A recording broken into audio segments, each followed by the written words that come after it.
दोस्तों स्वागत है आप सब लोगों का इस चैनल के एक और नए वीडियो में जिसका नाम है भक्तोलॉजी, अंध भक्तों की शाखा, जहां पर हम लोग जम करके इन चड्डीधारी चिंटुओं की वाट लगाते हैं और साथ ही इनके सुप्रीम लीडर्स की खाट लगाने का काम करते हैं। देखो यार, आप लोग मुझे बहुत टाइम से फॉलो करो, आपको अच्छे तरीके से पता होगा कि मुझे अंध भक्तों से कितनी ज्यादा नफरत है। लेकिन प्रॉब्लम इस टाइम पर यह है कि अंधभक्ति का जो एक कल्चर है ये बीजेपी के अलावा बाकी पार्टियों में भी दिखना शुरू हो चुका है। और इससे आगे प्रॉब्लम यह होती है कि जो अंधभक्त होते हैं और पार्टियों के, ये अपने नेताओं को रियल फीडबैक नहीं पहुंचाते, हर टाइम उनकी आरतियां उतारने में लगे रहते हैं, विच रिजल्ट्स टू कि उस पार्टी का भट्टा बैठ जाता है और बीजेपी को इसकी एक बड़ी एडवांटेज मिल जाती है। तो यार प्लीज, आप अगर किसी को फॉलो करते हो, अगर किसी को सपोर्ट करते हो, उसके भक्त मत बनो, उसको रियल फीडबैक देने का काम करो। बेकार की चीज में उसको डिफेंड करने का काम मत करो, सच्चाइयां उस नेता तक पहुंचाने का काम करो, तभी उस पार्टी का कुछ फायदा होगा। आपके क्या राय है नीचे कमेंट सेक्शन में कमेंट करके बताना। अब बात करना चाहता हूं आज की भक्तोलॉजी की खबरों के बारे में। 3 खबर निकाल के लेकर आया हूं।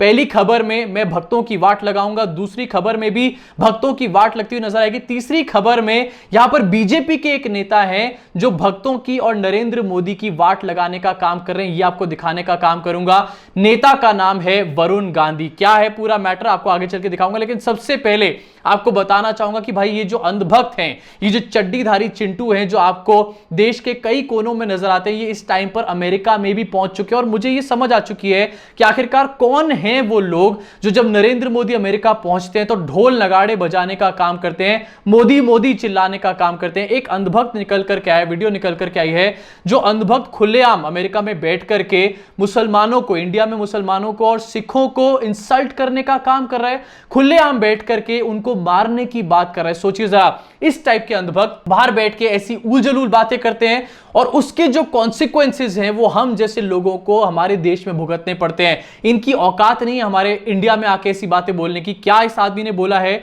अशोक स्वैन के माध्यम से मैं आपको बताना चाहता हूं। Hindu supremacist leader Ron Banerjee, इस आदमी का नाम है, the executive director of Hindu conference of Canada, openly demanding killing of Muslims and Sikhs in India, saying they deserve to die. सोचिए जरा, और ये वीडियो का क्लिपिंग मैं आपको दिखाना चाहता हूं जो कि कनाडा से निकल करके सामने आ रही है और अमेरिका और कनाडा में भक्ति किस तरीके से फैलती जा रही है, संघी किस तरीके से अपने पैर पसार रहे हैं, इसका भी एक हमारे को यहां पर नमूना देखने को मिलता है। जरा देखिए इस वीडियो को।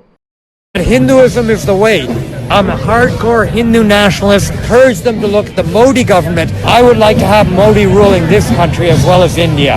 He kills Muslim terrorists. He kills Sikh terrorists. It's awesome what Modi is doing.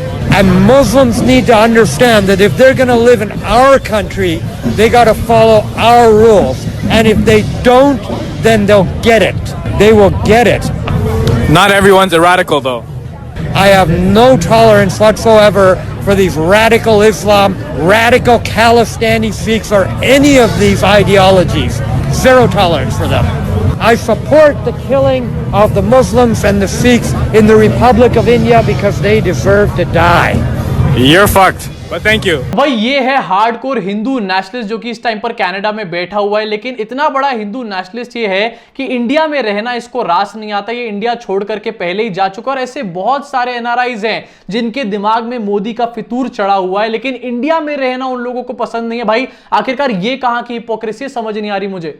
साथ ही ये आदमी जिस तरीके की घटिया बातें बोल रहा है उसके ऊपर मैं बात करना चाहता हूं। ये कह रहा है कि मुसलमानों को मारना चाहिए, सिखों को मारना चाहिए इंडिया के अंदर। भाई ये तो बाहर बैठ के इस तरीके की बातें कर देते हैं, लेकिन उसके बाद इंडिया में किस तरीके से खालिस्तानी सेंटिमेंट्स प्रोवोक हो जाते हैं और किस तरीके से उसके कॉन्सिक्वेंसेस हमारे को फेस करने पड़ते हैं, ये आप लोगों को अच्छे तरीके से पता है। और उसी चीज के ऊपर बीजेपी पॉलिटिक्स भी बाद में करने का काम करती है, मुसलमानों को भी डिफेम करती है, सिखों को भी डिफेम करने का काम करती है, लेकिन ये लोग पतली गली से तब तक निकल चुके होते हैं। सोचिए, इतनी सारी आग भड़काने के बाद, देश में इस तरीके का डिवाइड क्रिएट करने के बाद, या फिर देश में ऐसा अनरेस्ट क्रिएट करने के बाद, ये लोग अपने आप को इंडियन नेशनलिस्ट बोलने का काम करते हैं या फिर हिंदू नेशनलिस्ट बोलने का काम करते हैं। ये भी अपने आप में एक बहुत बड़ा दोगलापन है यार। ये 2 कौड़ी का चड्डी भक्त रॉन बैनर्जी, में इससे बोलना चाहता हूं भाई, अगर औकात है ना तो एक बार इंडिया में, दिल्ली में आके इतनी बात बोल के दिखा। इतनी चप्पलें पड़ेंगी ना गोबर वाली कि मुंह पर से गोबर का रंग कभी उतरेगा नहीं तेरे। अब जहां पर मोदी जी के जो भक्त हैं वो बाहर बैठकर कचरा फैलाने का काम कर रहे हैं और हमारे देश को इस तरीके तरीके से बार बार कटघरे में डालने का काम कर रहे हैं, वही दूसरी तरफ आपको दिखाना चाहूंगा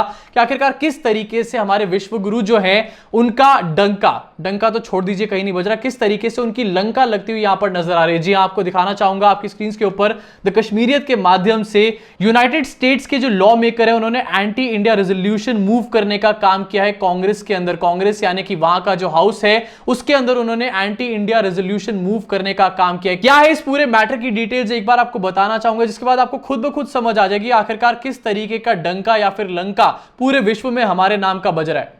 इस आर्टिकल में बताया गया है US law maker has introduced a resolution in the House of Representatives calling for the State Department to declare India an egregious violator of religious freedom. यानी कि यूएस की जो लॉ मेकर हैं उन्होंने एक रेजोल्यूशन मूव किया है जहां पर उन्होंने ये मांग करी है कि वहां का जो स्टेट डिपार्टमेंट है वो ये डिक्लेयर कर दे कि इंडिया में रिलीजियस फ्रीडम है ही नहीं। इस आर्टिकल में आगे ये भी लिखा गया है कि the Indian government must be held responsible for human rights violation against religious and cultural minorities. आगे लिखा गया कि in recent years the Indian government has been escalating repressive policies against Muslims, Christians, Sikhs and Dalits. It is past time for the State Department to acknowledge the reality of the situation in India and formally designate India as the country of particular concern under the International Religious Freedom Act, she added. देख रहे हैं आखिरकार किस तरीके से America की जो parliament है उसमें हमारे ऊपर बातें हो रही है, किस तरीके से हमारे को यह कहा जा रहा है कि हमारे देश के अंदर रिलीजियस फ्रीडम नहीं है, और कहीं ना कहीं सच्चाई भी है। अब देखिए हमारे देश में मुसलमानों के अगेंस्ट चाहे कुछ भी होता रहे लेकिन हमारे देश की सरकार कुछ नहीं बोलती, लेकिन अल्टीमेटली किस तरीके से बाहर के देशों का रिएक्शन निकल करके आता है, ये पहली बार नहीं हुआ है। थोड़े दिन पहले हमने देखा था किस तरीके से अरब देशों का रिएक्शन निकल करके आया था नूपुर शर्मा के रिमार्क्स के बाद। उसके बाद हम देख रहे हैं कि किस तरीके से यूएस में भी एक रेजोल्यूशन पास करने की बात करी जा रही है। यह अपने आप में साफ साफ ये दिखाता है कि भाई इंटरनेशनल डंका तो छोड़ दीजिए, इंटरनेशनल लंका पूरी तरीके से विश्व गुरु लगवाने का काम कर रहे हैं यहाँ पे। इसी के साथ अगली खबर की तरफ बढ़ना चाहता हूं। सबसे पहले हमने एक भक्त की वाट लगाई, उसके बाद अमेरिका भक्ति किस तरीके से वाट लगा रहे हैं ये मैंने आपको दिखाने का काम किया। अब तीसरी खबर में आपको दिखाऊंगा आखिरकार किस तरीके से बीजेपी के अपने नेता जो है नरेंद्र मोदी की खाट लगाने का काम कर रहे हैं। जी हां, नेता का नाम है वरुण गांधी, और वरुण गांधी ने एक बहुत ही वैलिड क्वेश्चन उठाने का, पॉइंट रेज करने का काम किया है, जिसकी वजह से जितने चड्डीधारी चिंटू है ना पूरी तरीके से बौखलाए पड़े। क्या बोला है वरुण गांधी ने, एक बार न्यूज 24 के माध्यम से अपनी स्क्रीन पर देखिए। अगर अग्निवीर पेंशन के हकदार नहीं है तो मैं भी अपनी पेंशन छोड़ने को तैयार हूं, वरुण गांधी ने स्टेटमेंट देने का काम किया। नीचे उनके ट्वीट को भी मेंशन किया गया, जरा एक बार देख लेते हैं कि आखिरकार क्या लिखा है वरुण गांधी ने। उन्होंने लिखा है कि अल्पावधि की सेवा करने वाले अग्निवीर पेंशन के हकदार नहीं है तो जनप्रतिनिधियों को यह सहूलियत क्यों। आगे लिखा गया कि राष्ट्र रक्षकों को अगर पेंशन का अधिकार नहीं है तो मैं भी अपनी पेंशन छोड़ने के लिए तैयार हूं। आगे बताया गया कि क्या हम विधायक सांसद अपनी पेंशन छोड़ के यह सुनिश्चित नहीं कर सकते कि हमारे देश में जो अग्निवीर हैं उनको पेंशन मिलने का काम। और बहुत ही वैलिड पॉइंट यहां पर उठाया गया है। सरकार अग्निपथ स्कीम यह कह करके लेकर आई कि उनके पास फंड्स नहीं है और बहुत ज्यादा महंगे पड़ते हैं सोल्जर्स हमारे देश को। अगर ऐसे में बहुत ज्यादा पैसे खर्च हो रहे हैं सोल्जर्स के ऊपर या फिर सरकार को यह बहुत बड़ा खर्चा लग रहा है तो भाई उससे बड़ा खर्चा तो वो अपने एमएलए और एमपीज के ऊपर कर रहे हैं। सोचिए जरा, जो हमारे देश के रक्षक है उनको पेंशन नहीं देने की बात कर रही है हमारी सरकार, दूसरी तरफ ऐसे लॉ मेकर्स, ऐसे एमपीज जो कि टेरर एक्यूज्ड हैं, साध्वी प्रज्ञा ठाकुर जैसे, उनको पेंशन दी जाएगी। ये अपने आप में कितनी बड़ी आयरनी है। और इसी सवाल को उठाने का काम किया यहां पर वरुण गांधी ने। वरुण गांधी बार बार ऐसे सवाल उठा रहे हैं जहां पर नरेंद्र मोदी की जो स्कीम्स हैं उनकी पोल खुलती हुई नजर आ रही है, उनकी रियलिटी एक्सपोज होती हुई नजर आ रही है, लेकिन गोदी मीडिया इसके बारे में बात करने को तैयार नहीं है। गोदी मीडिया, सोचिए अगर आम आदमी पार्टी, शिवसेना या फिर टीएमसी का कोई छोटा सा भी नेता उद्धव ठाकरे या फिर ममता बनर्जी के अगेंस्ट, उनकी पॉलिसीज के अगेंस्ट कोई बात बोले, गोदी मीडिया उसके ऊपर पूरा नैरेटिव सेट करने का काम करेगा। लेकिन यहां पर गोदी मीडिया के कानों पर जू तक नहीं रेंग रही है। यही कुछ चीजें दोस्तों जो कि निकालकर आपके सामने रखना चाहता था, किस तरीके से भक्तों की बार बार वाट लग रही है, किस तरीके से हमारा इंटरनेशनल लंका लगती हुई नजर आ रही है। ये चीजें आपके सामने रख करके आपको रियलिटी से रूबरू कराना चाहता था। गोदी मीडिया की तरह मैं भी आपको मुगालते में रख सकता हूं, बड़े बड़े सपने दिखा सकता हूं, पॉजिटिविटी की बातें कर सकता हूं, लेकिन सच्चाई जो है वो कभी नहीं बदलेगी ऐसा कुछ करने से। अगर आपको मेरा वीडियो पसंद आए तो नीचे दिए लाइक के बटन को, सब्सक्राइब के बटन को, बेल आइकन को जरूर दबाइए। साथ ही मैंने अपने व्लॉग चैनल पे एक नया व्लॉग डालने का काम किया है नैनीताल के ऊपर। आपका दिमाग ये सब खबरें देखकर पूरी तरीके से गर्मा जाता होगा, ऐसे में आपके दिमाग को ठंडक की बहुत जरूरत है। और अगर आपके दिमाग को ठंडक चाहिए तो नैनीताल के मेरे व्लॉग से बेटर और क्या ही हो सकता है। तो इसलिए बिना देरी के जाइए मेरे नैनीताल के व्लॉग को देखिए। मुलाकात होगी आप सब लोगों से इस चैनल के अगले वीडियो में।